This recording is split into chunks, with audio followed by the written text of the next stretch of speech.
Gelas teh hangat di nampan bergetar sedikit, mengikuti irama gemetar tangan Anindita. Pagi ini, seperti 1000 pagi sebelumnya, ia membawa minuman hangat untuk suaminya, Baskara, dan ibu mertuanya, Ratih. Selama 5 tahun pernikahannya, inilah ritualnya. Sebuah ritual yang lebih terasa seperti upeti seorang budak daripada pelayanan seorang istri. Pagi, Mas. Pagi, Bu. Sapa Anindita pelan, meletakkan cangkir di meja ruang tengah. Ratih, yang sedang memoles kukunya, hanya berdeham tanpa menoleh. Baskara, suaminya, sibuk dengan ponsel di tangannya, seolah Anindita adalah selembar tirai tipis yang tak terlihat. Hati Anindita perih, namun ia sudah terbiasa. Inilah hidupnya. Hinaan adalah sarapannya, dan ketidakpedulian adalah makan malamnya. Sinetron di TV itu terlalu drama, pikirnya getir. Hidupku jauh lebih menyakitkan. Setiap malam, di sepertiga malam terakhir, Anindita tak pernah absen. Ia membentang sajadah, menangis dalam sujudnya. Doanya hanya satu, "Ya Allah, lembutkanlah hati suamiku, Baskara, dan ibu mertuaku, Ratih. Tunjukkan mereka jalan yang benar. Buat mereka menerimaku." Ia berdoa untuk kebaikan, untuk kehangatan keluarga yang tak pernah ia rasakan sejak ayahnya meninggal dan ia menikah dengan Baskara, pewaris tunggal perusahaan logistik yang cukup besar, perusahaan yang ironisnya dulu dirintis dengan bantuan modal dari almarhum ayahnya. Siang itu, sebuah keajaiban yang tak pernah ia duga terjadi.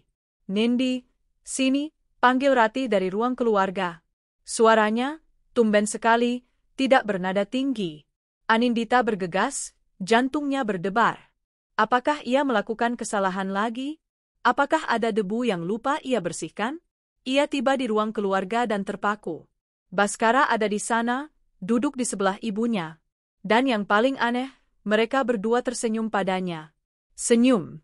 Sesuatu yang begitu langka di rumah ini, seperti menemukan oasis di tengah gurun.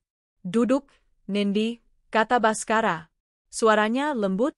Anindita duduk kaku di tepi sofa, tangannya terkepal di pangkuan. "Nindi, ibu dengar ibumu di kampung sedang kurang sehat ya?" kata Ratih, memulai percakapan. Anindita terkejut. Ibu baik-baik saja, Bu. Hanya batuk sedikit," katanya kemarin. Ratih mengangguk-angguk. "Itu tidak baik. Orang tua, kalau sudah batuk, harus dijenguk. Kamu ini bagaimana? Kok tidak perhatian sama ibumu sendiri?" Anindita menunduk, siap menerima cercaan. "Maaf, Bu. Sudah, sela Baskara. Aku dan ibu sudah bicara. Kamu pulang kampung saja." Mata Anindita terangkat, membelalak tak percaya. Pulang kampung? Selama ini, jangankan pulang, menelepon ibunya saja ia harus sembunyi-sembunyi agar tidak dituduh menghabiskan pulsa. "Mas, maksudnya? Kamu pulang. Jenguk ibumu," kata Baskara, kini ia menatap Anindita. "Kasihan beliau sendirian. Seminggu, atau mungkin, 2 minggu juga tidak apa-apa. Biar ibumu benar-benar sehat dulu baru kamu kembali." Ratih menimpali, "Benar. Nanti dikira kami ini menantu dan mertua yang jahat, tidak mengizinkan kamu merawat ibumu." Anindita masih membeku. Ini mimpi. Pasti mimpi. Baskara lalu mengambil sesuatu dari dompetnya. Beberapa lembar uang ratusan ribu dan sebuah kartu debit. "Ini," katanya, meletakkan uang dan kartu itu di meja. "Ini tiket pesawat untuk besok pagi sudah kupesankan. Ini uang saku untukmu, dan ini kartu debit. Pakai saja untuk beli apapun yang ibumu butuhkan. Beli buah, beli obat, atau bayar dokter. Jangan khawatir soal uang." Napas Anindita tertahan. Air mata mulai menggenang di pelupuk matanya. "Mas, Ibu, ini serius?" tanyanya lirih. Ratih tertawa kecil. Sebuah tawa yang, untuk pertama kalinya, terdengar ramah di telinga Anindita. "Ya serius, Nindi. Kamu ini. Kami tidak sejahat itu, kan? Kami juga ingin kamu senang. Sudah, sana berkemas. Bawa baju yang banyak." Air mata Anindita akhirnya luruh. Ini bukan air mata kesakitan. Ini air mata haru. Ia spontan bersimpuh, meraih tangan suami dan mertuanya, lalu menciumnya bolak-balik. Terima kasih, Mas. Terima kasih, Bu. Terima kasih banyak, Nenek. Nindi senang sekali. Ya Allah. Baskara menepuk-nepuk kepalanya, agak canggung. Ya, sudah. Sana siap-siap. Sepanjang sore itu, Anindita berkemas dengan hati yang mekar seperti bunga di musim semi. Ia memasukkan baju-bajunya ke dalam koper, senyum tak pernah lepas dari bibirnya. Doanya terkabul. Ya Allah, doanya benar-benar terkabul. Baskara dan Ratih telah berubah. Mereka akhirnya melihatnya. Mereka akhirnya menghargainya sebagai istri dan menantu. Malam itu, sebelum tidur, ia melakukan sujud syukur. Ia menangis lagi, tapi kali ini karena bahagia. Ia berjanji akan merawat ibunya dengan baik, dan saat kembali nanti, ia akan menjadi istri yang lebih baik lagi untuk Baskara. Pagi buta, ia diantar ke bandara oleh sopir. Baskara dan Ratih bahkan memeluknya, pelukan yang terasa kaku, tapi Anindita tak peduli sebelum ia masuk mobil. Hati-hati, Nindi. Salam untuk ibumu, kata Baskara. Jangan lama-lama ya, nanti ibu kangen, timpal Ratih sambil tersenyum. Anindita mengangguk, hatinya meluap oleh kebahagiaan. Di dalam pesawat, saat roda pesawat meninggalkan landasan, Anindita memejamkan mata. Ia membayangkan 2 minggu yang indah di kampung halaman, lalu kembali ke Jakarta, ke rumah yang kini terasa seperti surga. Ia merasa ini adalah awal baru bagi hidupnya. Dia tidak tahu. Dia sama sekali tidak tahu bahwa di saat yang hampir bersamaan, di terminal keberangkatan internasional, suaminya, Baskara, sedang merangkul pinggang wanita lain. Wanita cantik, muda, dengan gaun desainer yang memeluk tubuh. Sudah beres, sayang? Tanya wanita itu, yang bernama Fanya. Baskara tertawa, mengecup kening Fanya. Aman. Si bodoh itu sudah terbang ke kampungnya. Dia pikir kita sebaik malaikat. Ratih, yang berdiri di samping mereka dengan koper mewahnya sendiri, tersenyum puas. Bagus. Jadi tidak ada yang mengganggu acara lamaran kalian di Paris. Paris, here we come, seru Fanya, mengangkat 2 tiket first class di tangannya. Mereka bertiga tertawa bersama, melangkah menuju gerbang keberangkatan, meninggalkan Anindita yang terbang menuju kebahagiaan palsu. Anindita, yang sedang tersenyum menatap awan dari jendela pesawat, mengira doanya telah dijawab. Dia benar. Doanya telah dijawab. Tapi bukan dengan cara yang ia kira. Ini bukan akhir dari penderitaannya. Ini adalah awal dari kebangkitannya. Dan mereka baru saja melakukan kesalahan terbesar dalam hidup mereka, meremehkan seorang Anindita.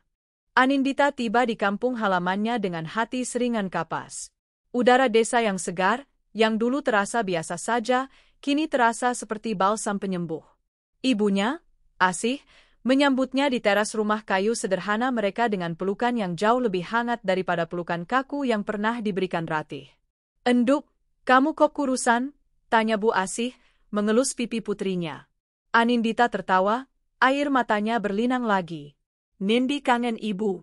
Ini Nindi bawakan banyak oleh-oleh. Ini juga ada uang dari Mas Baskara dan Ibu Ratih. Katanya untuk berobat ibu. Bu Asih menatap tak percaya pada beberapa lembar uang merah dan kartu debit yang diberikan Anindita. Ya Allah, Enduk. Tumben sekali suamimu baik begitu. Mas Baskara dan ibu mertua sudah berubah, Bu. Mereka baik sekali sekarang, kata Anindita, begitu tulus dan yakin. Ia merasa menjadi wanita paling beruntung. 3 hari pertama di desa adalah surga. Ia memasak makanan kesukaan ibunya, membelikan obat-obatan terbaik di apotek kota kabupaten, dan bahkan mulai merencanakan renovasi kecil untuk rumah ibunya menggunakan kartu debit yang diberikan Baskara. Nindi, ini uangnya banyak sekali, dipakai tidak apa-apa? Tanya ibunya ragu. Pakai saja, Bu. Mas Baskara yang suruh. Katanya jangan khawatir soal uang, kata Anindita bangga. Ia bahkan mengirim pesan singkat kepada Baskara, Mas, terima kasih banyak. Ibu senang sekali. Semua sudah Nindi belikan.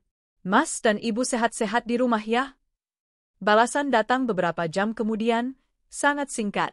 Ya. Bagus. Anindita memakluminya. Mungkin suaminya sibuk bekerja. Ia kembali menyiram tanaman di halaman, hatinya damai. Malam itu, di hari keempat, kedamaian itu pecah berkeping-keping. Saat itu hampir tengah malam di Indonesia. Anindita baru saja selesai sholat tahajud, mendoakan kebahagiaan dan kesehatan untuk suami dan mertuanya yang baru. Ibunya sudah tidur lelap. Iseng, ia membuka media sosial. Jantungnya berdebar melihat notifikasi di salah satu akun gosip yang diam-diam ia ikuti. Akun itu baru saja mengunggah sebuah cerita. Pengusaha muda tajir dari lamar selebgram seksi di Paris. So sweet. Anindita tersenyum. Drama orang lain. Ia hendak melewatinya, tapi sebuah foto menghentikan laju ibu jarinya. Foto itu buram, diambil dari jauh. Seorang pria berlutut di depan seorang wanita. Latar belakangnya adalah menara Eiffel yang berkelip-kelip. Tangan Anindita mulai gemetar. Pria itu, punggungnya, setelan jas yang ia kenakan. Anindita mengenali setelan itu. Itu adalah setelan custom termahal milik Baskara, yang ia bantu setrika dengan hati-hati 3 hari lalu. Tidak mungkin, bisiknya. Tidak mungkin. Ia mengklik profil selebgram yang ditandai di foto itu. Fanya. Akunnya publik. Dan apa yang dilihat Anindita di sana adalah neraka. Puluhan stories dalam 24 jam terakhir. Sebuah video Fanya memamerkan cincin berlian besar. Caption, Eastside Yes. Cincin merci, my love bae. Sebuah video Fanya berciuman mesra dengan Baskara di depan Arc de Triomphe. Sebuah video, oh, tidak, ini yang paling menghancurkan. Sebuah video makan malam di restoran mewah. Fanya bersulang. Baskara tersenyum di sampingnya. Dan di seberang meja, duduk ibu mertuanya, Ratih, tersenyum dan bertepuk tangan. Ratih memeluk Fanya dan berkata, "Selamat datang di keluarga kami, menantu ibu yang paling cantik." Menantu ibu. Gelas air di meja di samping Anindita jatuh ke lantai, pecah berantakan. Tapi Anindita tidak mendengarnya. Suara yang ia dengar hanyalah suara tawa Ratih dan Fanya di video itu, berputar-putar di kepalanya. Jadi, ini, bisik Anindita pada bayangannya di kegelapan. Ponselnya bergetar. Sebuah pesan masuk. Dari nomor yang tidak dikenal. Nomor internasional dengan kode negara 33, Prancis. Pesan itu berisi satu foto. Foto close-up Baskara yang sedang mencium Fanya, dengan Ratih yang tersenyum di latar belakang.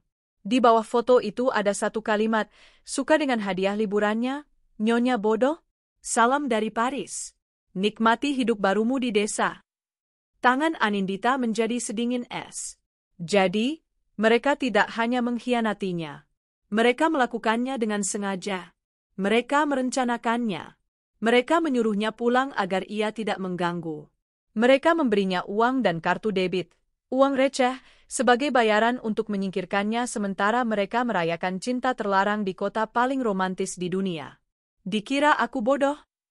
Air mata yang ia kira akan membanjiri matanya, mengering. Sesuatu yang dingin dan keras menggantikan rasa sakit di dadanya.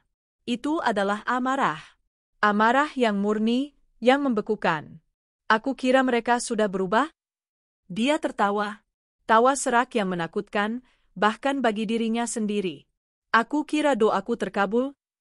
Ia menatap sajadah yang masih terbentang. Ternyata, doaku memang terkabul. Allah tidak mengubah mereka menjadi baik. Allah menyingkap kebusukan mereka agar aku bisa melihatnya dengan jelas. Anindita berdiri. Ia tidak lagi gemetar. Ia berjalan ke kamar mandi, membasuh wajahnya. Ia menatap cermin. Wanita yang menatap balik bukanlah Anindita yang penurut dan cengeng. Matanya tajam. Rahangnya mengeras. Mereka mengirimnya ke kampung. Mereka pikir mereka mengirimnya ke tempat pembuangan. Mereka salah. Mereka mengirimnya kembali ke akarnya, ke tempat ia masih memiliki kekuatan. Kalian merayakan lamaran, bisiknya pada cermin. Nikmati pestanya. Karena itu akan jadi pesta terakhir yang kalian nikmati.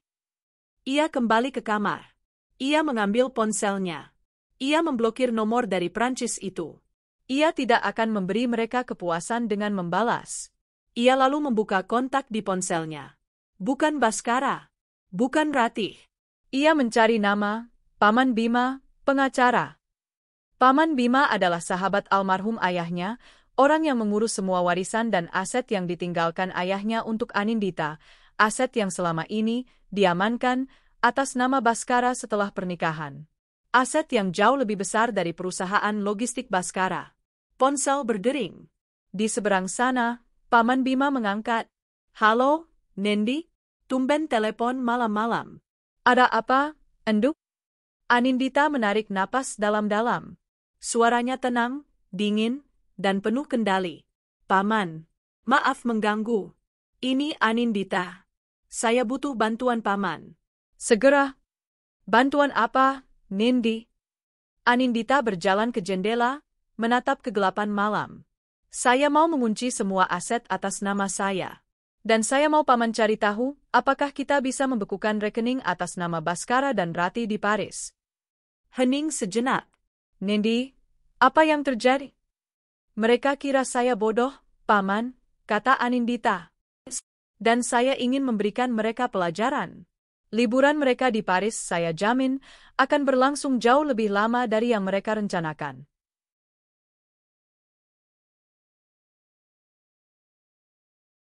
Paris di pagi hari adalah sebuah simfoni kemewahan. Setidaknya, itulah yang dirasakan Baskara, Ratih, dan Fanya. Mereka baru saja selesai sarapan di sebuah kafe chic di Champs-Élysées, memandangi orang-orang yang lalu lalang dengan perasaan superior. Sayang, lihat, Fanya menunjuk etalase sebuah butik mewah. Tas itu, cantik, kan? Baskara, yang merasa seperti raja dunia, tertawa. Ambil saja. Mau 2? 3? Kamu pantas mendapatkannya, calon Nyonya Baskara. Ratih tersenyum puas sambil menyeruput espressonya. Benar, Fanya. Beli apapun yang kamu mau. Uang kita tidak berseri. Tidak seperti si Nindi kampungan itu, yang kita kasih remah-remah saja sudah sujud syukur. Ah, Ibu, kata Baskara, pura-pura merendah. Jangan sebut nama dia lagi. Merusak suasana saja. Dia itu masa lalu. Fanya, kamu adalah masa depanku. Fanya bergelayut manja di lengan Baskara. Makasih, sayang. Kamu yang terbaik. Setelah ini, kita ke galeri seni ya? Aku mau post di Instagram biar teman-temanku di Jakarta makin iri. Tentu, kata Baskara. Mereka menghabiskan hari itu dengan berbelanja gila-gilaan. Tas, sepatu, perhiasan, jam tangan. Setiap kali mesin edisi berbunyi, Aprofet, ego mereka semakin membengkak. Baskara menggunakan kartu Black Card istimewanya, kartu yang ia tahu memiliki limit tak terbatas. Mereka kembali ke Presidential Suite mereka di Hotel Bintang 5, Menara Eiffel tampak megah dari jendela kamar, dengan puluhan kantong belanjaan bermerek. Malam ini kita rayakan di mana? Tanya Ratih. Restoran rooftop yang punya 3 bintang Michelin itu. Ibu sudah reservasi, kata Baskara. Kita akan makan malam paling mewah di Paris. Fanya memekik senang dan langsung sibuk memilih gaun. Baskara menatap semua barang belanjaan itu dengan bangga. Hidupnya sempurna. Ia kaya, punya calon istri cantik, dan ibunya mendukung. Ia sudah membuang satu-satunya sampah dalam hidupnya, Anindita, ke tempatnya yang pantas, di desa terpencil. Sementara itu, ribuan kilometer jauhnya, di sebuah rumah kayu sederhana, Anindita baru saja menutup telepon. Wajahnya pucat, tapi matanya menyala. Ibunya, Bu Asih, memandangnya dengan cemas. Ada apa, Enduk? Kamu dari pagi di kamar terus. Telepon dari siapa? Suaramu kok serius sekali. Anindita menoleh pada ibunya. Ia menarik napas, lalu menceritakan semuanya. Kebohongan. Paris. Fanya. Hinaan itu. Bu Asih menutup mulutnya, ngeri. Ya, mereka jahat, Bu. Tapi Nindi tidak akan diam lagi, kata Anindita. Suaranya datar. Ponselnya berdering lagi. Paman Bima. Anindita menggeser tombol hijau. Halo, Paman. Bagaimana? Nindi, suara Paman Bima terdengar bersemangat di seberang. Kamu benar-benar putri ayahmu. Paman sudah periksa semua. Sebagian besar aset yang dikelola Baskara itu, termasuk rumah utama, beberapa ruko, dan portofolio saham, semua dibeli menggunakan dana warisan ayahmu yang dialihkan ke rekening bersama setelah kalian menikah. Dan kamu memberinya kuasa penuh. Kuasa yang saya tanda tangani tanpa saya baca, Paman. Karena saya percaya padanya, desis Anindita. Paman sudah urus. Surat pencabutan kuasa sudah Paman ajukan ke notaris pagi ini. Kedua, Paman sudah hubungi bank. Semua rekening bersama atas nama kamu dan Baskara sudah Paman bekukan atas permintaanmu dengan alasan perselisihan aset dan dugaan penyalahgunaan dana oleh pihak kedua. Mereka tidak akan bisa menarik 1 rupiah pun, jelas Paman Bima. Bagus. Lalu, kartu kredit yang mereka pakai di Paris, tanya Anindita. Paman Bima tertawa kecil. Ah, itu bagian terbaiknya. Paman cek. Black card yang dia pakai itu, ternyata kartu suplemen. Kartu utamanya, atas namamu, Nindi. Atas nama rekening warisanmu. Anindita memejamkan mata. Dia bahkan tidak punya uang sendiri. Dia hanya parasit. Paman sudah laporkan kartu itu sebagai dicuri dan digunakan tanpa izin di luar negeri. Dalam hitungan menit, kartu itu akan jadi sepotong plastik tak berguna. Bagus, kata Anindita. Sangat bagus.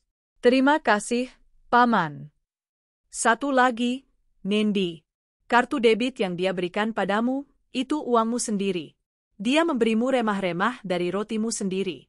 Habiskan saja. Itu hakmu. Anindita menutup telepon. Ia menatap ibunya. Nindi, kamu mau apa?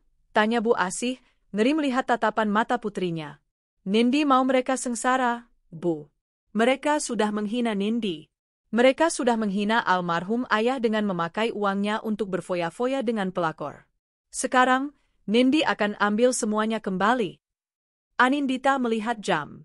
Di Paris, seharusnya sudah waktunya makan malam.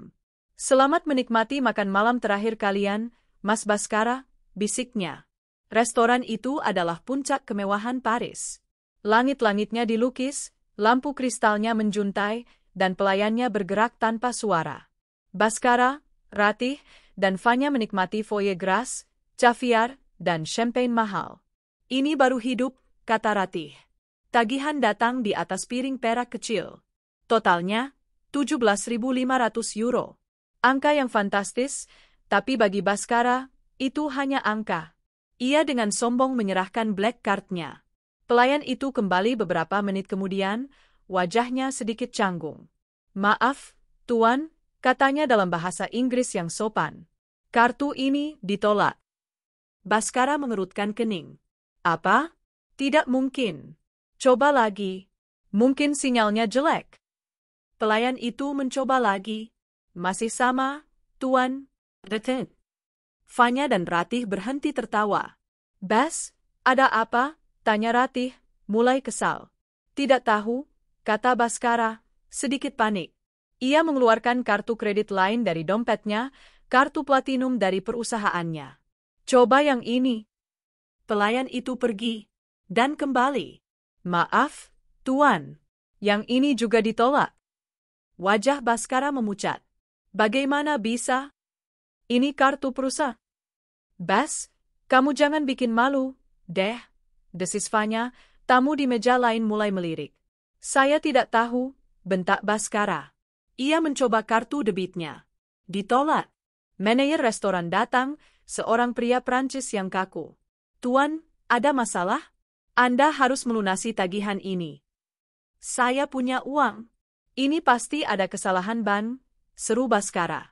Ia mencoba menelepon banknya di Indonesia. Kantor sudah tutup.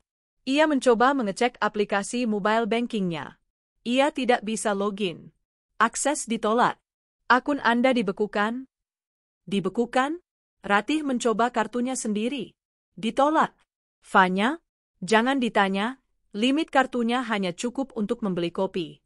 Malam yang indah itu berubah menjadi mimpi buruk. Mereka tidak punya uang tunai. Mereka diancam akan dilaporkan ke polisi. Dengan menahan malu yang luar biasa, Baskara harus menyerahkan jam tangan Rolex edisi terbatas miliknya sebagai jaminan dan diusir dari restoran di depan semua orang. Mereka kembali ke hotel dalam keheningan yang mencekam. Basra, apa yang terjadi? Teriak Ratih begitu pintu suite tertutup. Aku tidak tahu, Bu. Saat itulah telepon kamar berdering. Baskara mengangkatnya dengan kasar. Tuan Baskara? Ini front desk. Maaf mengganggu. Kami hanya ingin menginformasikan bahwa kartu kredit yang Anda gunakan untuk jaminan kamar juga ditolak. Hening. Kami sudah mencoba menghubungi pihak bank Anda. Sepertinya semua aset Anda dibekukan, lanjut suara di telepon. Kami membutuhkan jaminan pembayaran baru untuk sisa malam menginap Anda dan tagihan room service yang sudah mencapai 8.000 euro. Atau kami terpaksa meminta Anda untuk check out sekarang juga. Baskara, Ratih, dan Fanya saling pandang. Wajah mereka pucat pasi. Mereka terdampar. Di Paris. Tanpa uang. Tanpa akses ke rekening. Dan akan segera menjadi gelandangan di lobi hotel. Baskara tiba-tiba teringat sesuatu. Black card itu. Kartu suplemen. Ia membaliknya dan melihat nama di bawah namanya, tercetak kecil. Anindita S. Dia? Bisik Baskara, tidak percaya. Tidak mungkin. Si bodoh itu? Ratih merebut kartu itu dari tangannya. Anindita? Jadi selama ini kita pakai uang dia. Itu uang warisan ayahnya. Raung Baskara akhirnya mengerti. Dia menjebak kita. Di tengah kepanikan itu, Fanya mulai menangis. Jadi gimana? Kita mau tidur di mana malam ini? Baskara menatap menara Eiffel dari jendela. Lampunya yang berkelip indah kini terasa seperti mengejeknya. Malam di Paris terasa dingin, tapi tidak sedingin tatapan manajer hotel yang mengawasi mereka. Di bawah tatapan merendahkan para staf dan tamu lain, Baskara, Ratih, dan Fanya dipaksa menyeret koper-koper mewah mereka keluar dari lobi hotel. Pintu kaca yang berputar itu terasa seperti pintu penjara yang baru saja melepaskan mereka ke padang gurun. Mereka berdiri di trotoar yang diterangi lampu jalan. Mobil-mobil mewah melintas, membawa orang-orang bahagia. Jadi, kita mau kemana? Bentak Fanya, suaranya naik 1 oktav, air matanya mulai merusak riasan mahalnya. Aku tidak mau jadi gelandangan di sini, Bas. Ini semua salahmu. Diam kamu, balas Baskara, urat di lehernya menonjol. Dia menendang salah satu koper Louis Vuitton-nya.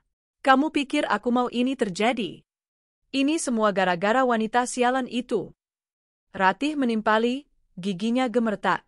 Bukan hanya karena dingin, tapi karena amarah. Anindita, beraninya dia. Setelah semua yang kita berikan padanya. Memberikan apa, Bu? Suara Baskara terdengar putus asa. Kita memberinya uangnya sendiri. Sialan. Sialan. Sialan. Bagaimana dia bisa tahu? Bagaimana dia bisa secepat ini? Enggak penting, desis Fanya. Yang penting sekarang kita harus pergi dari sini. Aku kedinginan. Setidaknya cari hotel murah. Kamu masih punya uang tunai, kan? Baskara merogoh semua sakunya. Ratih juga panik membuka dompetnya. Total uang tunai yang mereka miliki, setelah dikumpulkan, hanya sekitar 300 euro. Cukup untuk membeli makan malam yang mereka gagal bayar tadi, tapi tidak cukup untuk apa-apa lagi di kota semahal Paris. Tidak cukup untuk hotel, apalagi 3 orang. Kita ke bandara saja, usul Baskara, suaranya lemah. Kita pulang. Kita harus segera pulang ke Indonesia. Aku akan selesaikan ini. Aku akan buat perhitungan dengan Anindita. Akan kuceraikan dia, kuambil semua hartanya. Bagus, seru Ratih. Ayo kita ke bandara. Kita gunakan tiket pulang kita. Mereka berhasil menghentikan sebuah taksi van besar. Dengan sisa-sisa harga diri, mereka menjejalkan koper-koper mereka. Perjalanan ke bandara Charles de Gaulle terasa sunyi dan mencekam. Setibanya di sana, Baskara membayar taksi dengan 100 euro terakhirnya. Mereka bergegas ke konter check-in maskapai first class mereka. Kami mau konfirmasi tiket pulang kami. Atas nama Baskara, Ratih, dan Fanya.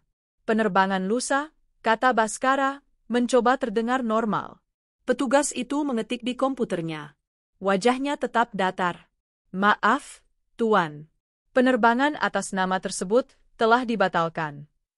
Apa? teriak mereka bertiga bersamaan. Dibatalkan? Oleh siapa?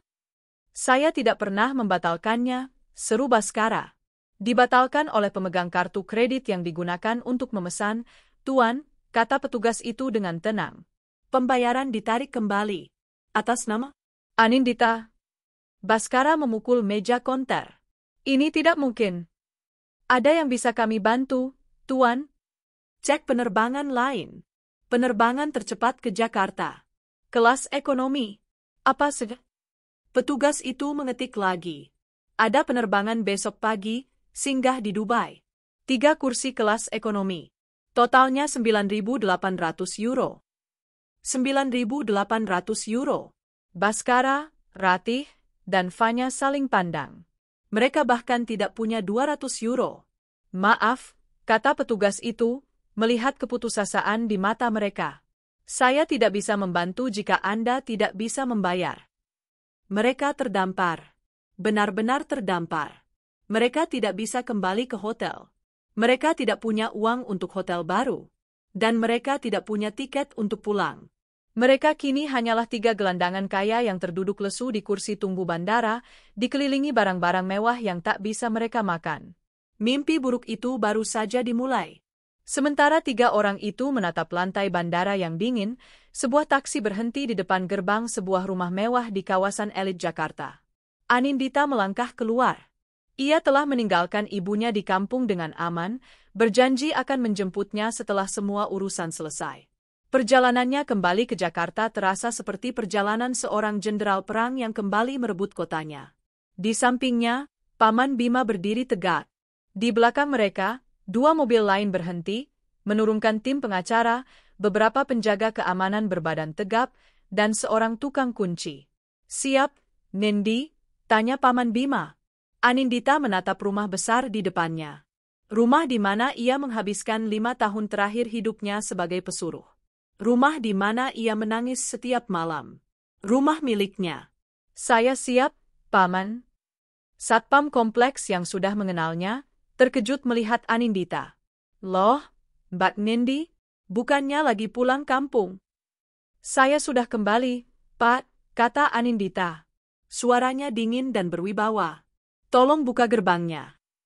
Paman Bima maju. Kami tim kuasa hukum dari Nyonya Anindita, pemilik sah properti ini. Kami akan mengambil alih aset ini kembali. Mohon kerjasamanya. Satpam itu, melihat surat-surat resmi dan tim keamanan, segera membuka gerbang. Anindita berjalan masuk. Para pelayan, yang biasanya memandangnya dengan hina atas perintah Ratih, berkumpul di teras, bingung. Mbak Tuan dan Nyonya? Tanya Bik Inah, kepala pelayan yang paling sering menyindirnya. Perlu saya luruskan, kata Anindita, langkahnya bergema di lantai marmer yang dulu ia pel setiap hari. Pertama, Tuan Baskara dan Nyonya Ratih sedang berlibur tanpa batas waktu. Kedua, Nyonya di rumah ini adalah saya. Anindita menatap lurus ke mata Bik Inah. Bik Inah dan semua yang merasa lebih setia pada Nyonya Ratih. Anda saya pecat. Saat ini juga. Bereskan barang pribadi Anda dalam 10 menit. Uang pesangon akan ditransfer oleh tim pengacara saya. Satpam, tolong antar mereka keluar. Bik Inah pucat pasi. Tapi, Mbak, Nyonya? Saya Nyonya di sini, tegas Anindita. Paman, tolong. Paman Bima memerintahkan timnya bergerak. Anindita berjalan ke kamar utama. Kamar yang selama ini ia tiduri di lantai, di sebelah kaki tempat tidur Baskara. Kamar itu kini berantakan. Dan ada aroma parfum wanita lain yang menyengat. Pakaian dalam Fanya tergeletak di lantai kamar mandi. Rasa mual naik ke tenggorokannya, tapi ia menahannya. Ini adalah bahan bakar. Tukang kunci, panggilnya. Ganti semua kunci di rumah ini. Pintu utama, semua kamar, gerbang, dan brankas. Segera. Ia berjalan ke balkon kamar, menatap taman yang terhampar. Selama 5 tahun, ia merasa kecil di rumah ini. Malam ini, ia adalah penguasanya. Ponselnya bergetar. Sebuah pesan dari Paman Bima yang berada di lantai bawah. Tiket mereka ke Jakarta sudah dibatalkan. Mereka resmi terdampar. Anindita tersenyum tipis di kegelapan. Selamat menikmati jalanan Paris, Mas Baskara. Dingin, ya, bisiknya ke udara malam. Sudah 24 jam sejak mereka diusir dari hotel. Bagi Baskara, Ratih, dan Fanya, 24 jam itu lebih buruk dari neraka. Bandara Charles de Gaulle bukanlah tempat yang ramah bagi gelandangan. Setelah beberapa jam mencoba tidur di kursi besi yang dingin, seorang petugas keamanan bandara mengusir mereka dengan kasar, mengatakan mereka tidak bisa berkemah di sana. Mereka terpaksa keluar ke udara pagi yang dingin. Lapar, lelah, dan, yang terburuk bagi mereka, bau. Aku nggak tahan lagi, pekit Fanya, air matanya sudah kering, menyisakan jejak maskara yang luntur di pipinya. Aku lapar, Bas. Aku mau mandi. Ini bukan liburan yang kamu janjikan. Diam, Fanya, sentak Baskara. Wajahnya yang biasa mulus kini kotor dan berminyak. Kamu pikir ini mauku? Ini semua gara-gara pelacur kampung itu. Justru ini salahmu. Ratih menimpali, suaranya serak. Kenapa kamu bisa sebodoh itu? Menikahi dia tanpa memastikan semua hartanya jadi milikmu dulu. Kenapa kamu pakai kartu atas nama dia? Boh, dulu ibu juga yang setuju, balas Baskara. Pertengkaran itu tak ada habisnya. Mereka lapar. 200 euro sisa mereka tidak akan bertahan lama. Kita harus jual sesuatu, kata Baskara, matanya menatap tas Hermes di pelukan Ratih. Ratih memeluk tasnya. Ini tasku. Kamu saja yang jual jam tanganmu. Jam tanganku sudah ku kasih ke manajer restoran sialan itu. Mata mereka bertiga lalu tertuju pada satu benda, cincin berlian besar di jari Fanya. Cincin lamaran. Fanya langsung menyembunyikan tangannya. Tidak. Tidak akan. Ini cincinku. Fanya, sayang. Bujuk Baskara, nadanya tiba-tiba melunak. Kita butuh uang ini. Untuk makan, untuk cari penginapan murah. Nanti kalau kita sudah kembali ke Jakarta, aku belikan kamu yang 10 kali lebih besar. Aku janji. Setelah 1 jam penuh tangisan dan bujukan, Fanya akhirnya setuju. Mereka menemukan sebuah bijouterie, toko perhiasan, yang juga menerima gadai. Pria tua di balik meja kaca memandangi mereka bertiga, yang tampak kacau balau namun membawa cincin berlian 10 karat, dengan tatapan curiga. Ia mengetes berlian itu. Asli, gumamnya dalam bahasa Prancis. Berapa? Tanya Baskara. Pria itu menulis di kalkulator, 5.000 euro. Apa? Cincin ini harganya 150.000 euro, seru Fanya. Pria itu mengangkat bahu. Ambil, atau tinggalkan. Saya lihat, Anda butuh uang cepat. Mereka tidak punya pilihan. Dengan tangan gemetar, Baskara mengambil uang 5.000 euro itu. Mereka kini punya uang, tapi harga diri mereka sudah lumat. Mereka tidak bisa kembali ke hotel mewah. Mereka mencari di internet dan menemukan sebuah hostel murah di pinggiran kota Paris, di distrik yang kumuh. Mereka harus menyewa 1 kamar dengan 3 ranjang susun, berbagi kamar mandi dengan 10 orang lain di lorong. Bau kamar itu adalah bau pesing dan keringat. Malam itu, Ratih dan Fanya berebut kamar mandi, sementara Baskara duduk di tepi ranjang yang berderit, memakan baget keras. Ia mencoba membuka laptopnya, mencari celah di mobile bankingnya. Saat itulah sebuah email masuk ke ponselnya. Notifikasi dari sekretaris perusahaannya. Subjek, pemberitahuan, rapat umum pemegang saham luar biasa PT Adijaya Logistik. Baskara membukanya. Itu adalah notulen rapat. Rapat yang diadakan pagi ini? Bagaimana bisa? Ia membaca isinya. Jantungnya serasa berhenti berdetak. Pagi itu di Jakarta, Anindita tidak bangun di kamar pembantu. Ia bangun di kamar tidur utama, di atas spray katun Mesir yang lembut, setelah tidur nyenyak pertama kalinya dalam 5 tahun. Tapi dia tidak bersantai.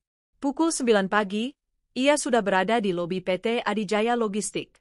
Perusahaan yang ia tahu, didirikan almarhum ayahnya bersama ayah Baskara, sebelum akhirnya ayah Baskara meninggal dan Baskara mengambil alih. Yang tidak Baskara tahu adalah, 60% saham holding perusahaan ini masih atas nama Anindita, sebagai warisan yang tidak pernah ia sentuh. Ia berjalan masuk, didampingi Paman Bima dan 3 pengacara lainnya.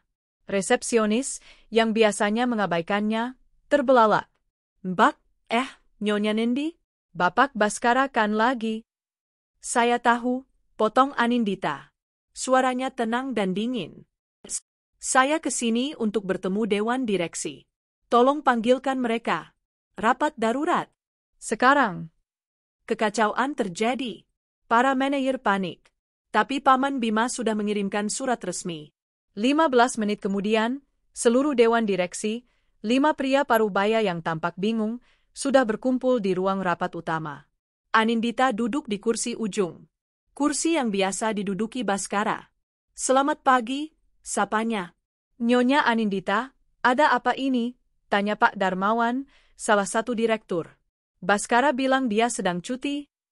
Baskara tidak cuti, kata Anindita. Dia kabur ke Paris dengan wanita simpanannya, menggunakan dana perusahaan untuk membiayai lamarannya.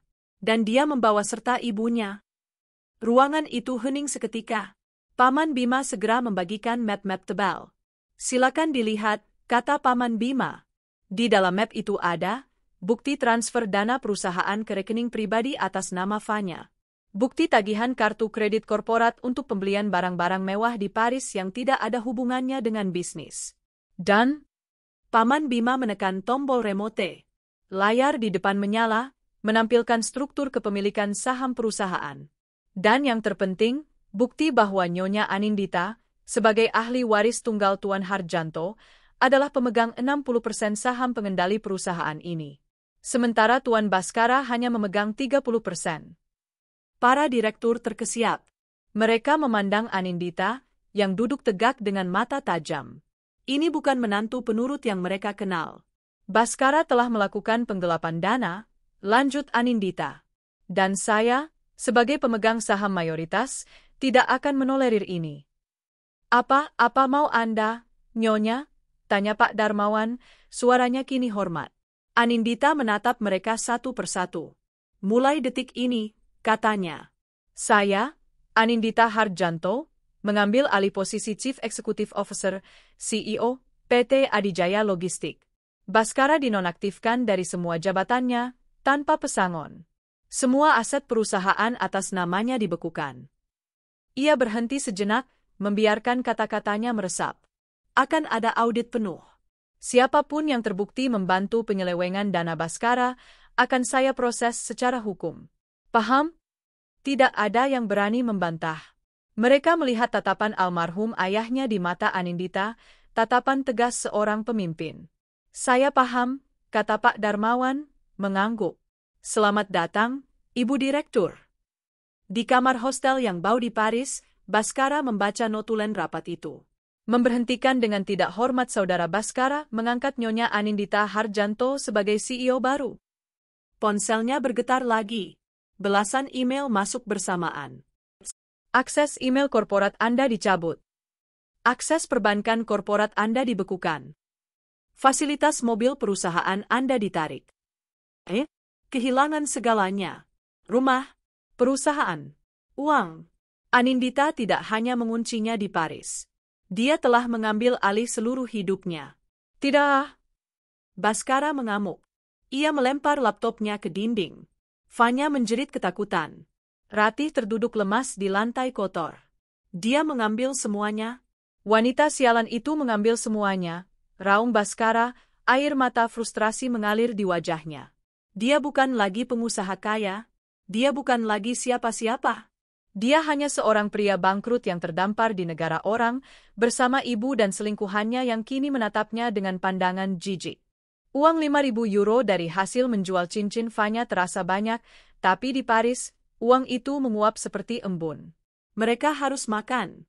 Mereka harus membayar hostel kumuh itu setiap hari. Dan yang terpenting, mereka harus mencari cara untuk pulang. Setelah seminggu tinggal di kamar sempit itu, suasana menjadi racun. Aku nggak tahan lagi. Fanya melempar sepotong roti keras ke lantai. Ini bukan hidupku. Aku seorang influencer. Aku biasa makan enak, tidur di kasur empuk. Bas, lakukan sesuatu. Baskara, yang sedang mondar-mandir di ruangan sempit itu dengan rambut acak-acakan dan janggut yang mulai tumbuh, membentak, "Lakukan apa? Kamu tuli. Aku sudah bilang, semua diblokir. Perusahaan diambil alih. Kita tidak punya apa-apa lagi." "Lalu bagaimana kita pulang?" jerit Fanya. "Kita ke kedutaan." Ratih tiba-tiba angkat bicara. Matanya yang cekung menatap tajam. "Kita warga negara Indonesia. Kita bilang kita dirampok. Paspor kita masih ada. Mereka harus memulangkan kita. Ini adalah satu-satunya harapan mereka." Keesokan paginya, mereka menghabiskan sisa uang mereka untuk taksi ke Kedutaan Besar Republik Indonesia. Mereka berusaha tampil serapi mungkin, meskipun pakaian mereka sudah kotor dan bau. Mereka diterima oleh seorang staf administrasi yang ramah. "Kami dirampok, Pak," kata Ratih, memulai aktingnya. Air mata buaya langsung mengalir. "Semua uang kami, kartu kami, hilang. Kami terdampar di sini. Kami hanya ingin pulang. Tolong kami, Pak." Baskara dan Fanya ikut mengangguk, memasang wajah paling melas. Staf itu tampak prihatin. "Ya ampun, Bu, Pak. Turut prihatin. Baik, saya akan cek data Anda. Boleh pinjam paspornya?" Mereka menyerahkan paspor mereka dengan penuh harap. Staf itu mengetik nama mereka di komputer. "Baskara, Ratih, dan Fanya." Gumam staf itu. Lalu, keningnya berkerut. Dia menatap layar, lalu menatap mereka bertiga. Tatapannya berubah dari prihatin menjadi dingin. "Pak Baskara," katanya, nadanya kini resmi. "Ada catatan khusus di nama Anda. Sepertinya Anda tidak dirampok." Jantung Baskara berdebar. Maksud Anda?" Staf itu memutar monitornya. Ada laporan resmi yang masuk dari tim kuasa hukum PT Adijaya Logistik pagi ini. Atas nama CEO baru, Nyonya Anindita Harjanto. Nama itu seperti tamparan. Laporannya menyatakan, lanjut staf itu, membaca dari layar, bahwa Anda bertiga sedang dalam investigasi atas dugaan penggelapan dana perusahaan senilai puluhan miliar rupiah. Ada juga peringatan bahwa Anda kemungkinan akan mencoba kabur dari Paris dengan alasan palsu, seperti dirampok. Baskara dan Ratih pucat pasi. "Itu fitnah. Dia istri saya." "Dia?" Staf itu mengangkat tangannya. "Pak, saya tidak peduli masalah pribadi Anda. Tapi dengan adanya laporan investigasi kriminal ini, kedutaan tidak bisa mengeluarkan dana repatriasi darurat untuk Anda. Itu akan dianggap membantu tersangka melarikan diri." "Bapak tidak akan membantu kami?" tanya Ratih, suaranya bergetar. "Kami bisa membantu," kata staf itu. "Kami bisa membantu menghubungi pengacara Anda di Indonesia. Tapi kami tidak bisa membelikan Anda tiket pulang." "Maaf, ini prosedur." Mereka diusir secara halus dari kedutaan. Anindita. Lagi-lagi Anindita. Dia tidak hanya memblokir uang mereka. Dia telah melangkah lebih jauh. Dia telah mengunci mereka di luar negeri secara legal. Dia memastikan mereka tidak bisa pulang untuk melawannya. Mereka kembali ke hostel. Uang mereka tinggal 1.500 euro. "Kita harus jual sesuatu lagi," kata Baskara putus asa. Semua mata tertuju pada koper-koper mewah dan puluhan kantong belanjaan yang mereka beli di hari pertama. Tas, sepatu, dan gaun-gaun Fanya. Tas Hermes Ratih. Satu persatu, mereka mulai menjual harta mereka di toko-toko barang bekas mewah. Tapi mereka ditipu habis-habisan. Barang yang mereka beli seharga 10.000 euro, hanya laku 1.000 euro. Mereka kini harus menjual kemewahan mereka hanya untuk membeli nasi dan menyewa kamar bau untuk hari berikutnya. Mereka terjebak. Sementara itu, di Jakarta, Anindita sedang memimpin rapat dewan direksi pertamanya sebagai CEO. Dia tidak lagi memakai daster kusam. Hari ini, ia mengenakan blazer biru tua yang dijahit khusus, rambutnya disanggul rapi. Auranya begitu kuat hingga tak ada satupun direksi yang berani menatap matanya terlalu lama. "Laporan audit awal sudah masuk," katanya, suaranya menggema di ruang rapat. "Seperti yang saya duga, Baskara telah menggerogoti perusahaan ini selama 3 tahun terakhir. Dia membuat proyek fiktif, memalsukan faktur, dan menggunakan dana operasional untuk gaya hidupnya. Ini parah sekali, Bu Sio, kata Pak Darmawan, ngeri melihat angka-angka di layar. Sangat parah, kata Anindita. Dan itulah mengapa kita tidak akan tinggal diam. Paman Bima berdiri. Tim hukum kami, atas perintah Ibu Anindita, telah mengajukan gugatan pidana dan perdata terhadap saudara Baskara dan Sedri Ratih atas penggelapan dana dan pencucian uang. Kami juga telah mengirimkan surat peringatan ke kedutaan kita di Paris untuk mencegah mereka kabur. Anindita mengangguk. Bagus. Sekarang, kita bersihkan rumah kita. Selama seminggu itu, Anindita melakukan perombakan total. Ia memecat kroni-kroni Baskara yang terbukti korup. Ia mempromosikan karyawan-karyawan jujur yang selama ini terpinggirkan. Ia memotong biaya-biaya tidak perlu dan mengalihkan dana itu untuk kesejahteraan karyawan dan inovasi. Dia bekerja 18 jam sehari. Dia membaca setiap laporan, mempelajari setiap divisi. Dia keras, tapi adil. Dalam waktu singkat, seluruh perusahaan tahu. Era raja yang manja telah berakhir, kini saatnya sang ratu yang cerdas berkuasa. Sore itu, setelah rapat yang melelahkan, Anindita kembali ke rumah mewahnya. Rumah itu sudah bersih. Tidak ada lagi jejak Baskara, Ratih, atau Fanya. Dia telah menyumbangkan semua pakaian mereka. Dia hanya menyisakan satu hal. Dia berjalan ke kamar tamu, tempat koper lamanya tersimpan. Koper yang ia bawa ke kampung. Di dalamnya, ia menemukan selembar daster kusam yang sering ia pakai saat mengepel lantai. Dia mengambil daster itu. Dia berjalan ke halaman belakang, ke tempat pembakaran sampah. Dia melemparkan daster itu ke dalam api. Dia melihat kain itu terbakar, berubah menjadi abu. Itu adalah simbol. Anindita yang lama, yang lemah, yang penurut, telah ikut terbakar hangus. Ponselnya berdering. Nomor tak dikenal dari Paris. Dia tahu itu siapa. Dia menjawabnya dan meletakkannya di meja dengan speaker menyala. Anindita, kamu dengar aku? Suara Baskara terdengar panik dan putus asa dari seberang. Terdengar suara tangisan Ratih dan Fanya di latar belakang. Anindita tidak menjawab. Dia hanya mendengarkan. Nindi, aku mohon, buka blokirnya. Pulangkan kami. Aku minta maaf. Aku salah. Kami tersiksa di sini, Nindi. Kami makan sekali sehari. Kami tidur di kamar penuh tikus. Nindi.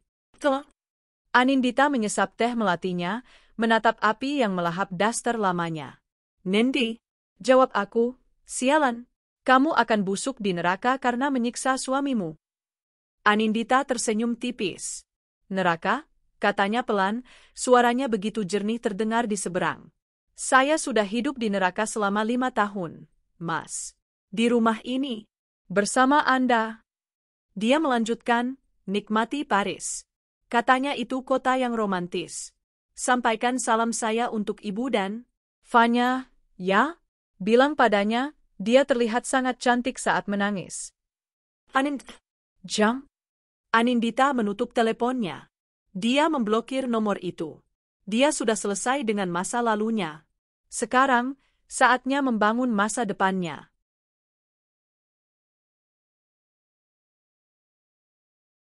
Dua minggu telah berlalu di Paris. 2 minggu yang terasa seperti 2 abad neraka. Uang 1.500 euro hasil menjual barang-barang mewah telah habis. Habis untuk membayar kamar hostel yang bau dan membeli makanan paling murah, roti baguette yang mereka makan sampai membuat gusi mereka berdarah. Pagi itu, pemilik hostel, seorang pria Aljazair yang pemarah, menggedor pintu mereka. Waktu habis. Bayar untuk malam ini, atau keluar, teriaknya dalam bahasa Inggris patah-patah. Baskara, dengan mata merah dan wajah kuyu, mencoba bernegosiasi. Tolong, Pak, kami sedang menunggu kiriman uang. Pria itu tertawa hampa. Semua orang bilang begitu. Tidak ada uang, tidak ada kamar. Keluar, sortas. Dia melempar 3 tas ransel usang mereka ke lorong. Koper-koper mewah mereka sudah lama mereka jual. Mereka bertiga kini benar-benar terusir. Terdampar di jalanan Paris yang mulai diguyur gerimis musim gugur. Mereka tidak punya uang sepeser pun. Mereka berjalan tanpa tujuan, kedinginan dan lapar. Pemandangan indah, Sungai Seine, Katedral Notre Dame, terasa seperti ejekan. Ini semua gara-gara kamu. Fanya tiba-tiba berhenti dan berbalik menatap Baskara. Matanya menyala liar. Hidupku hancur. Akunku mati. Followerku hilang. Aku jadi gembel gara-gara kamu dan ibumu. Jaga mulutmu, perempuan tidak tahu diri. Balas Ratih, mencoba meludah tapi mulutnya terlalu kering. Kamu menikmati uang kami. Sekarang kami susah. Kamu? Uang kalian? Fanya tertawa histeris, tawa yang terdengar gila. Kalian tidak punya uang. Kalian parasit. Kalian hidup dari uang Anindita. Dan kamu, Bas, dia menusuk dada Baskara, kamu laki-laki paling payah yang pernah kutemui. Kamu bahkan tidak bisa melindungi calon istrimu. Baskara hanya bisa diam. Dia sudah kehabisan kata-kata, kehabisan energi. Aku selesai, kata Fanya. Dia menyambar tas ranselnya. Aku tidak akan mati di sini bersama kalian. Mau kemana kamu? Tanya Baskara, panik. Kemana saja. Aku masih muda, aku cantik. Aku bisa cari pria Prancis kaya yang lain. Aku akan selamat, katanya. Tapi kalian berdua nikmati hidup baru kalian. Selamat tinggal. Fanya berbalik dan berjalan cepat, menghilang di tikungan jalan, meninggalkan Baskara dan Ratih yang terpaku. Dia telah memutuskan untuk memotong tali pemberatnya. Kini, hanya tinggal mereka berdua, ibu dan anak. Malam mulai tiba. Dinginnya menembus tulang. Ratih mulai terisak, tangisan yang kering dan penuh putus asa. Bas, ibu lapar? Ibu kedinginan? Baskara menatap ibunya. Wanita yang dulu begitu angkuh, yang memerintah pelayan dengan semena-mena, kini hanyalah seorang wanita tua yang rapuh dan kotor. Kita harus minta-minta, Bu, bisik Baskara, kata-kata itu terasa seperti asam di lidahnya. Ratih membelalak. Apa? Minta-minta? Kamu gila? Harga diri ibu? Harga diri tidak akan membuat kita kenyang, bentak Baskara. Mau mati kedinginan di sini? Lakukan, Bu. Atau kita bisa bertahan hidup. Dengan kehinaan yang tak terperikan, Baskara dan Ratih duduk di trotoar di depan sebuah stasiun metro. Baskara menadahkan tangannya. Ratih memalingkan wajahnya, menangis dalam diam. Orang-orang melintas, beberapa melemparkan koin receh dengan jijik. Itulah makan malam mereka malam itu, sebuah baget sisa yang mereka beli dari uang hasil mengemis. Mereka adalah bintang jatuh. Hancur berkeping-keping di negara asing, tanpa harapan, tanpa jalan pulang. Di Jakarta, pada saat yang sama, Anindita berdiri di depan layar proyektor besar. Ruang rapat PT Adijaya Logistik penuh sesak. Bukan hanya dengan dewan direksi, tapi juga dengan investor baru dan perwakilan dari sebuah konsorsium pelayaran internasional. Wajah Anindita, yang kini cerah dan penuh percaya diri, terpampang di sampul majalah bisnis minggu itu. Sang Ratu Baru, bagaimana Anindita Harjanto membalikkan perusahaan dalam 30 hari. Selamat pagi, Bapak dan Ibu sekalian, suaranya tenang, namun menggetarkan ruangan. Selama sebulan terakhir, kita telah membersihkan perusahaan ini dari praktik-praktik korup. Tapi membersihkan saja tidak cukup. Kita harus bertumbuh. Dia menekan tombol di pointernya. Baskara, maksud saya, CEO sebelumnya, Anindita mengoreksi dirinya dengan mulus, terlalu fokus pada logistik darat yang sudah jenuh. Dia melupakan warisan sejati perusahaan ini, laut. Ayah saya dan almarhum ayah mertua saya memulainya sebagai perusahaan kargo maritim. Dia menampilkan sebuah peta digital Asia Tenggara. Hari ini, saya usulkan Jalur Sutra Nusantara. Sebuah rute logistik laut terintegrasi yang menghubungkan pelabuhan-pelabuhan kecil di Indonesia Timur langsung ke Singapura dan Shanghai. Kita akan memotong waktu pengiriman hingga 40%.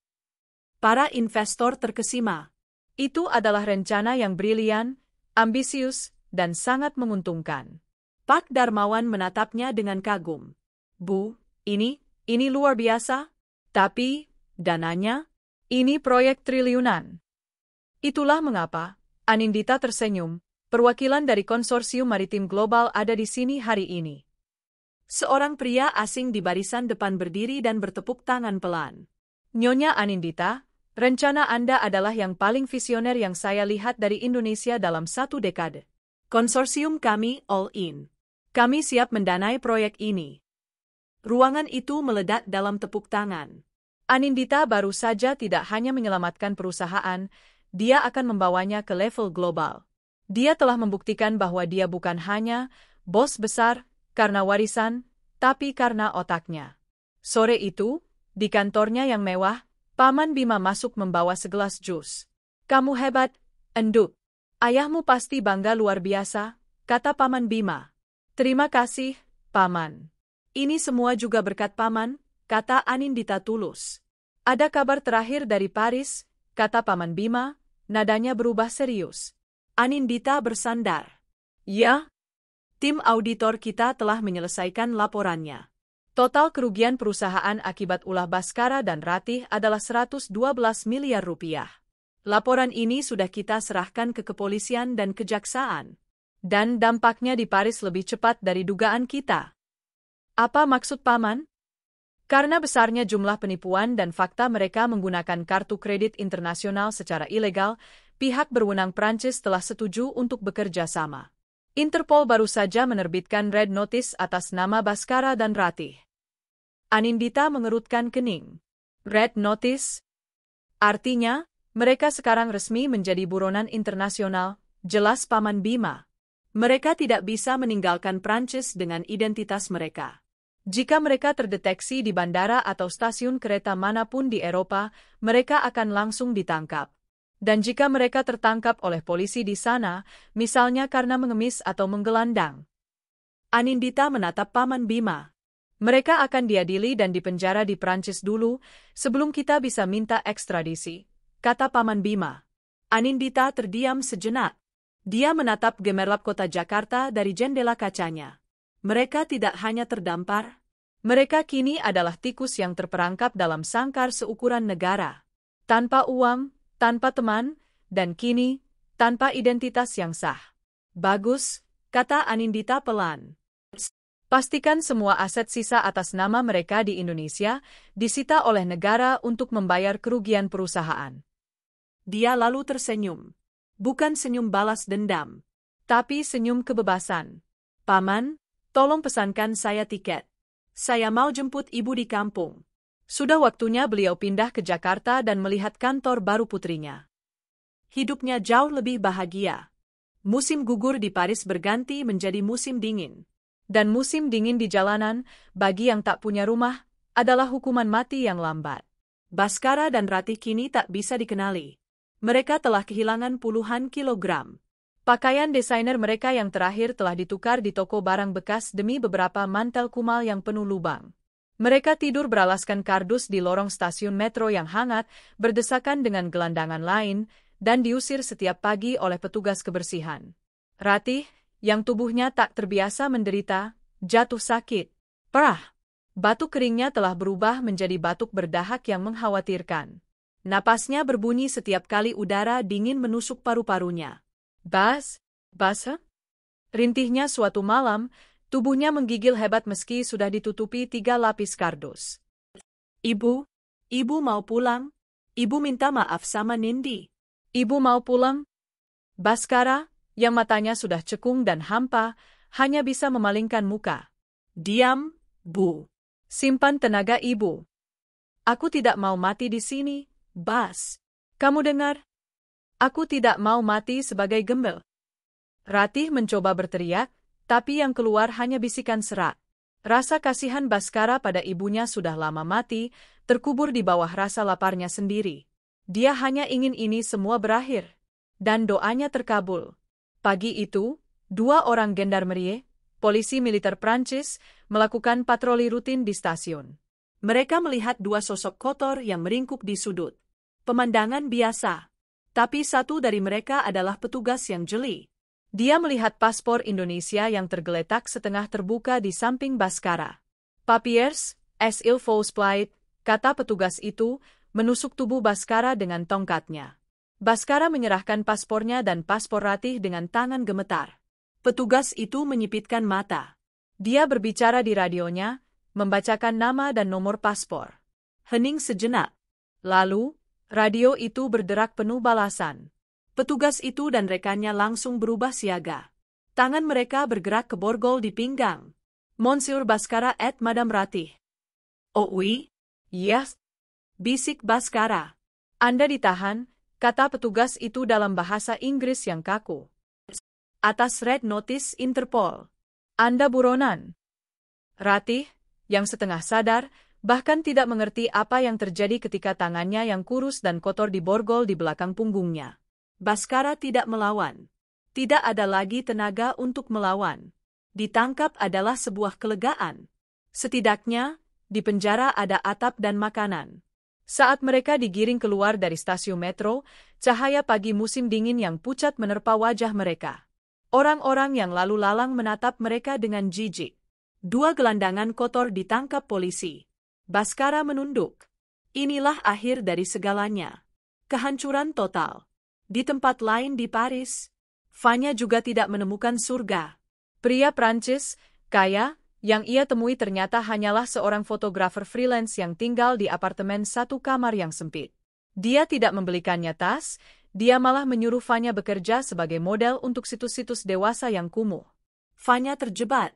Dia telah menukar penjara emas Baskara dengan kandang timah yang kotor.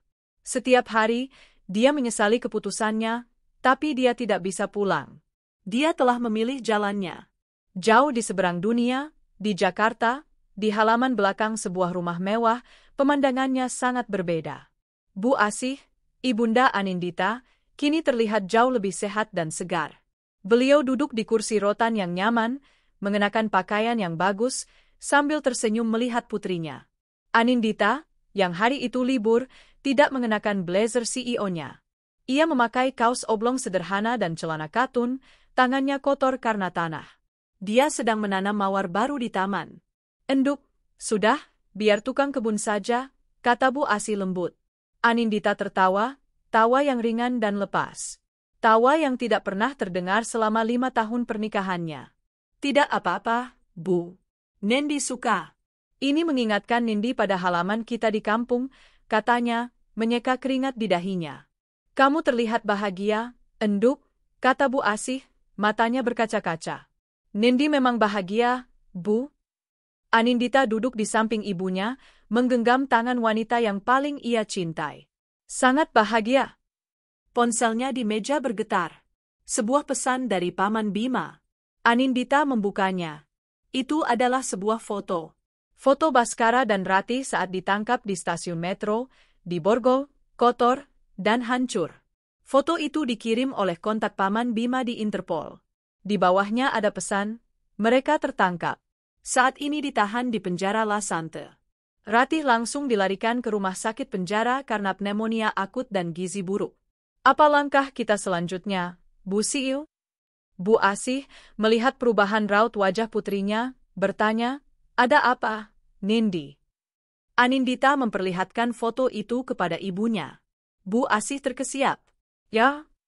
Anindita terdiam lama. Dia menatap foto itu. Pria yang pernah ia cintai. Wanita yang pernah ia hormati seperti ibunya sendiri. Kini mereka tampak seperti sampah. Tidak ada rasa kasihan di hatinya. Tapi juga tidak ada rasa benci yang membara. Yang ada hanyalah hampa. Mereka bukan lagi bagian dari hidupnya. Dia mulai mengetik balasan untuk Paman Bima. Paman, terima kasih atas informasinya. Biarkan proses hukum di Prancis berjalan. Kejahatan mereka di sana, terhadap pihak bank dan imigrasi, harus dipertanggungjawabkan dulu. Kita tidak perlu buang-buang uang perusahaan untuk ekstradisi mereka dalam waktu dekat. Dia berhenti sejenak, lalu menambahkan satu kalimat terakhir. Tolong kirimkan tagihan biaya rumah sakit Nyonya Ratih di penjara ke rekening saya. Bukan rekening perusahaan. Rekening pribadi saya. Paman Bima meneleponnya hampir seketika. Nindi, kamu yakin? Setelah semua yang dia lakukan? Anindita menatap taman mawarnya. Saya tidak ingin dia mati, Paman, kata Anindita pelan. Mati terlalu gampang. Saya ingin dia hidup. Saya ingin dia hidup cukup lama untuk diadili di Indonesia dan menghabiskan sisa hidupnya di penjara di negaranya sendiri. Saya bayar biaya medisnya agar dia tetap hidup untuk menerima hukuman yang setimpal. Dia menutup telepon. Dia telah membuktikan segalanya. Bahwa dia tidak bisa disepelekan. Bahwa hidupnya lebih bahagia. Dan bahwa kini, dia bukan hanya seorang bos besar. Dia adalah ratu yang memegang kendali penuh atas nasibnya dan nasib musuh-musuhnya. Ayo, Bu, katanya, kembali tersenyum pada ibunya. Kita buat bubur sumsum. Nindi tiba-tiba kangen masakan ibu. 3 tahun kemudian, Pengadilan Negeri Jakarta Pusat penuh sesak. Udara terasa berat dan panas, kontras dengan pendingin ruangan yang menderu. Hari ini adalah sidang putusan.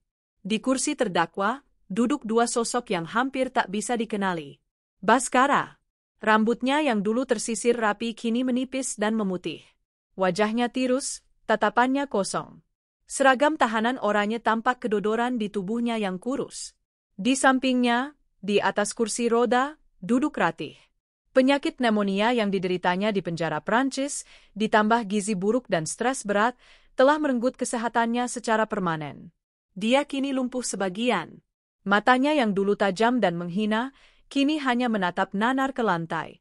Mereka telah menjalani 18 bulan hukuman di Prancis atas pelanggaran imigrasi dan penipuan kartu kredit, sebelum akhirnya diekstradisi ke Indonesia untuk menghadapi tuntutan utama, penggelapan dana perusahaan senilai 112 miliar rupiah.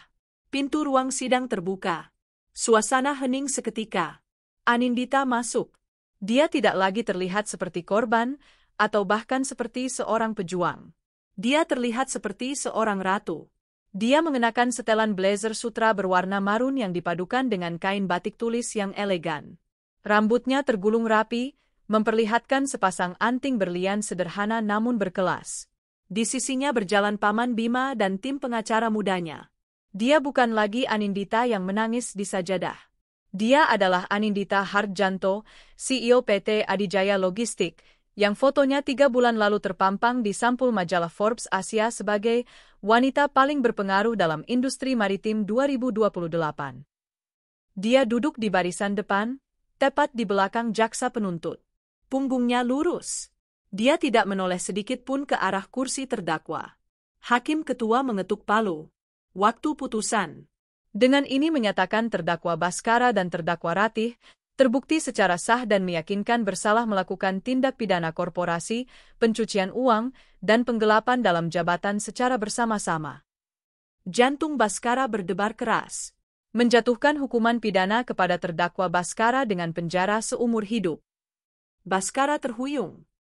Seumur hidup.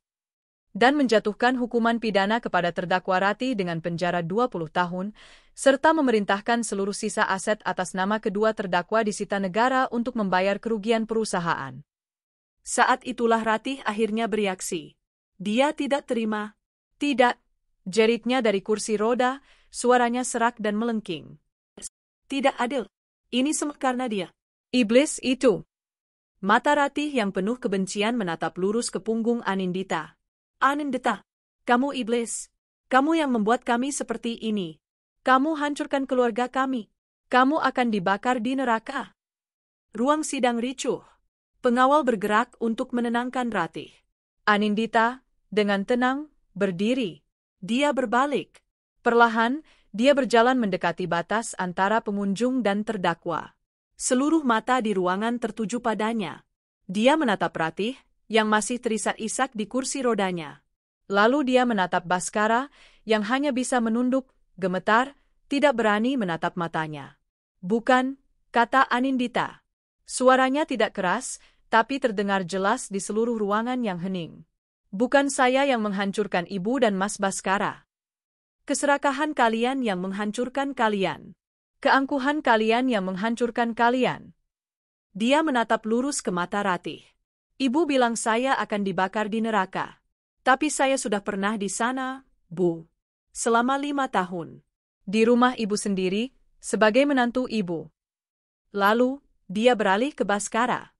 Akhirnya, Baskara mengangkat wajahnya. Dia melihat wanita di depannya. Wanita yang dia hina, yang dia sebut bodoh, yang dia buang ke kampung. Wanita itu kini bersinar begitu terang, sementara dia sendiri berada di titik tergelap dalam hidupnya. Saat itulah Baskara akhirnya sadar. Dia benar-benar sadar. Ini adalah kesalahan terbesar dalam hidupnya. Dia tidak membuang sampah. Dia telah membuang berlian. Saya? Bisik Baskara, air mata penyesalan yang terlambat akhirnya jatuh. Ning, maafkan aku? Anindita menatapnya. Bukan dengan benci. Bukan dengan cinta. Tapi dengan tatapan asing. Seolah menatap orang yang tidak ia kenali.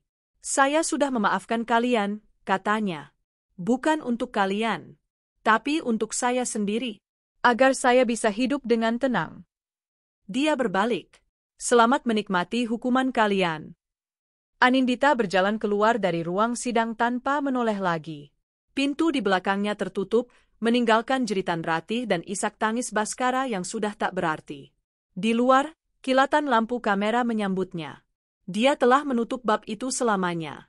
1 bulan kemudian, Adijaya Tower kini berdiri megah sebagai salah satu gedung tertinggi di Jakarta. Dari kantor CEO di lantai 50, Anindita menatap matahari terbenam yang mewarnai langit Jakarta. Proyek Jalur Sutra Nusantara miliknya sukses besar. Perusahaannya kini memiliki armada kapal kargo terbesar di Asia Tenggara. Dia telah menciptakan ribuan lapangan kerja. Bun, sekretarisnya masuk. Ada kabar dari Paris. Ya, tentang Fanya. Dia akhirnya tertangkap, menjadi kurir narkoba di Marseille. Dia dideportasi ke Indonesia dan akan langsung ditahan. Anindita mengangguk, tidak terkejut. Urus sesuai prosedur hukum. Baik, Bu. Sekretarisnya hendak pergi, tapi Anindita memanggil. Tunggu. Tolong siapkan mobil.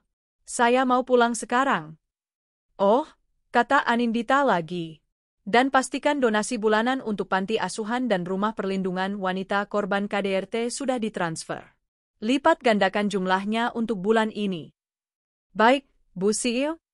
Anindita pulang ke rumahnya. Rumah yang dulu dingin dan penuh hinaan, kini telah ia renovasi total. Rumah itu kini terasa hangat dan penuh tawa. Di taman belakang, yang kini penuh dengan mawar warna-warni, Bu Asi sedang mengajari 2 orang anak kecil, anak-anak dari panti asuhan yang ia adopsi, cara berkebun. Mama pulang, teriak anak perempuannya, berlari memeluk kaki Anindita. Anindita mengangkat anak itu, menciumnya dengan sayang. Hai, sayang, sudah siram bunganya? Sudah, nenek tadi cerita dongeng. Bu Asi tersenyum dari kejauhan. Anindita membalas senyuman itu. Dia telah membuktikan segalanya. Dia tidak hanya menjadi bos besar. Dia telah mengambil kembali asetnya. Dia telah membuat musuh-musuhnya tahu bahwa dia tak bisa disepelekan. Dan yang terpenting, dia berdiri di teras rumahnya, memeluk putrinya, ditemani ibunya, memandangi taman mawarnya yang mekar sempurna. Dia menghirup udara malam yang segar. Dia telah membuktikan bahwa hidupnya jauh lebih bahagia tanpa mereka. 5 tahun kemudian, sebuah siaran berita pagi di televisi layar datar besar itu hampir tidak terdengar, hanya menjadi gumaman latar di ruang makan yang bermandikan cahaya matahari. Anindita, dengan secangkir teh hangat di tangannya, sedang mengawasi kedua anaknya, kini berusia 8 dan 9 tahun, yang berebut mengoleskan selai di roti mereka. Andra, Riana, jangan berebut, sayang, katanya lembut, senyumnya terukir alami. Tapi kakak ambil selai nanas Riana, Mama. Kan bisa bagi 2, Kak?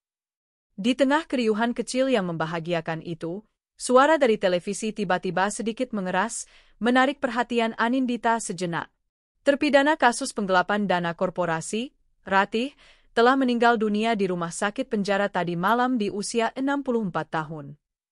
Anindita membeku sesaat, cangkirnya tertahan di udara. Penyiar berita melanjutkan, Ratih, yang menderita kelumpuhan permanen, meninggal akibat komplikasi pneumonia akut yang dideritanya sejak lama. Dikabarkan, putranya, Baskara, yang juga menjalani hukuman seumur hidup di penjara terpisah, tidak akan diizinkan untuk menghadiri pemakaman. Berita itu berlanjut ke segmen lain. Fanya, yang dijatuhi hukuman 15 tahun penjara karena menjadi bagian dari sindikat narkoba internasional, baru saja ditolak pembebasan bersyaratnya. Layar televisi kemudian beralih ke berita olahraga. Bu Asih, yang sedang membawa sepiring buah, melihat raut wajah putrinya. "Ande?" Anindita menoleh ke ibunya, lalu tersenyum. Senyum yang damai. Dia mengambil remote dan mematikan televisi. Masa lalu itu sudah selesai. Benar-benar selesai. Dia tidak merasakan kebencian. Dia tidak merasakan iba. Dia tidak merasakan apa-apa. Mereka hanyalah catatan kaki yang sudah ditutup dalam buku kehidupannya yang baru. "Mama, Mama, lihat," seru Andra, memamerkan roti selainya yang berantakan. Tawa Anindita pecah. "Iya, sayang. Hebat sekali." Saat itulah, sepasang lengan yang kokoh dan hangat melingkari pinggangnya dari belakang. "Pagi, sayang," sebuah suara berat yang tenang berbisik di telinganya. "Pagi, Bu." "Pagi, Reza," sapa Bu Asih, tersenyum lebar. Anindita bersandar pada suaminya, Reza, seorang arsitek ternama yang ia temui 2 tahun lalu, seorang duda baik hati yang mencintainya tanpa syarat, yang memuja kecerdasannya sama seperti memuja hatinya. Reza meletakkan tangannya di atas tangan Anindita, lalu dengan lembut mengelus perut Anindita yang sedikit membuncit. "Bagaimana kabar jagoan kecil kita pagi ini?" tanya Reza, menatap perut istrinya. Anindita tertawa. Dia menendang semalam. Sepertinya dia tidak sabar mau bertemu kakak dan neneknya. Reza mengecup puncak kepala Anindita. Dia tahu dia akan lahir di keluarga terbaik di dunia. Anindita memejamkan mata sejenak, merasakan kebahagiaan yang utuh. Dia adalah Anindita Hardjanto, CEO dari Adijaya Global, salah satu perusahaan logistik terbesar di Pasifik. Seorang dermawan yang telah membuka ratusan sekolah gratis di Indonesia Timur. Seorang istri yang dicintai. Seorang ibu yang memuja. Dia telah melalui neraka. Dia telah berjuang. Dia telah menghancurkan mereka yang meremehkannya. Dan kini, dia berdiri di puncaknya. Bukan lagi sebagai bos besar yang menakutkan, tapi sebagai wanita yang telah membuktikan bahwa hidupnya jauh lebih bahagia, lebih kaya, dan lebih lengkap tanpa mereka. Dia telah membuktikan segalanya. Dan dia, akhirnya, menemukan kedamaian sejatinya.